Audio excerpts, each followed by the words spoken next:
les championnats d'Europe par la suite. Mais je dirais, vous avez dit quelque chose de très important, et ça me fait beaucoup plaisir, c'est que l'homme le plus important pour moi, entraîneur, vous savez qui c'était? Le jardinier. Celui qui s'occupait des pelouses. Et bien moi, le matin, tous les jours, j'étais avec mon jardinier. Vous avez parlé tout à l'heure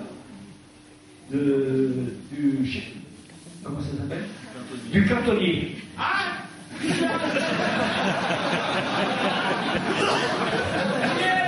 C'est lui. Donc, je dirais que c'est pour dire que nous avons vis-à-vis de tous les gens, que ce soit le père Fontaine du football ou le père Fontaine, justement, de cette belle entreprise, puisque ces vaches ont quand même un peu de la prestance et ont aussi une renommée qui est européenne, voire internationale, puisque je crois qu'on m'a dit c'est aux États-Unis qui se passe. Alors, je voudrais surtout féliciter tous les gens qui ont travaillé, les Thierry, et puis David qui a la lourde tâche de bien maintenir le staff en éveil et de bien mettre tout le monde sur la même route, parce que le travail c'est comme dans la vie, le travail est en équipe. C'est une équipe, si j'ai bien compris, qui travaille pour permettre à ces vaches, dans quelques jours, de défendre notre identité française. Et ça demande beaucoup de patience, ça demande beaucoup de compétences, ça demande beaucoup d'imagination, ça demande aussi des décisions. Donc c'est pas toujours facile. Tout à l'heure je disais à Thierry qu'il a dû te faire engueuler de temps en temps quand on sélectionne. L'entraîneur c'est toujours engueulé. Quoi qu'on fasse, c'est comme l'homme politique. Il se fait toujours engueuler. Ou le maire, hein, monsieur le maire. C'est pas difficile, c'est pas facile d'être maire. J'en parle parce que dans mon petit village, le maire c'est ma copine. Et elle en a un peu marre parce qu'elle se fait engueuler tous les jours. Donc c'est pour vous dire que c'est un monde qui est quand même extrêmement attachant quand même si, bien entendu, il y a des tensions tout un chacun.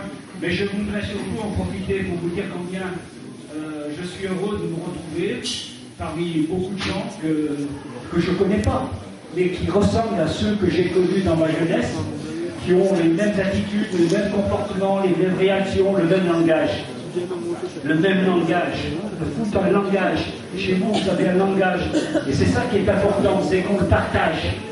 Et ce langage, il est fait de, comment dirais-je, d'émotion, comme tout à l'heure, et aussi un peu de transmission, puisqu'il faut transmettre. Donc, grand plaisir d'être parmi vous. Philippe m'a téléphoné un peu en retard.